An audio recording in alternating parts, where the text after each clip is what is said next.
Évangile de Jésus-Christ selon saint Luc. En ce temps-là, Jésus était en train d'enseigner dans une synagogue le jour du sabbat. Voici qu'il y avait là une femme possédée par un esprit qui la rendait infirme depuis 18 ans. Elle était toute courbée et absolument incapable de se redresser. Quand Jésus la vit, il l'interpella et lui dit : « Femme, te voici délivrée de ton infirmité. » Et il lui imposa les mains. À l'instant même, elle redevint droite et rendait gloire à Dieu. Alors le chef de la synagogue, indigné de voir Jésus faire une guérison le jour du sabbat, prit la parole et dit à la foule : « Il y a 6 jours pour travailler. Venez donc vous faire guérir ces jours-là, et non pas le jour du sabbat. » Le Seigneur lui répliqua : « Hypocrite ! Chacun de vous, le jour du sabbat, ne détache-t-il pas de la mangeoire son bœuf ou son âne pour le mener boire ? Alors cette femme, une fille d'Abraham, que Satan avait liée voici 18 ans, ne fallait-il pas la délivrer de ce lien le jour du sabbat ?» À ces paroles de Jésus, tous ses adversaires furent remplis de honte, et toute la foule était dans la joie à cause de toutes les actions éclatantes qu'il faisait.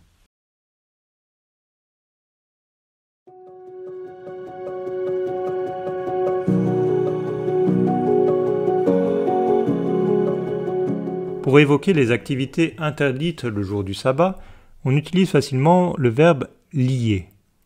Au contraire, les activités autorisées sont « délier ». Jésus joue avec les divers sens du verbe pour justifier la guérison qu'il opère. Si ses auditeurs se croient déliés pour délier leur âne ou leur bœuf, combien plus lui-même, comme envoyé du Père, est-il délié pour délier cette femme liée par Satan ?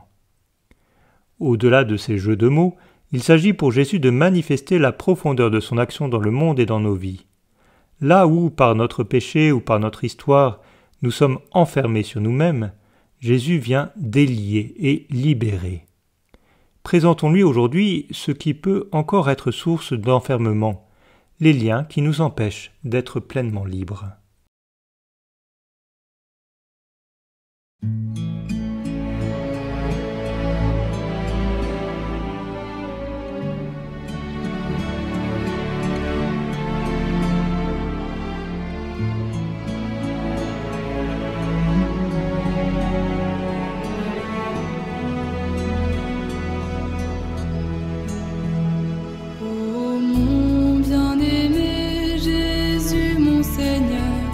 Sur nos lèvres, ton nom est joyeux.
vainqueur.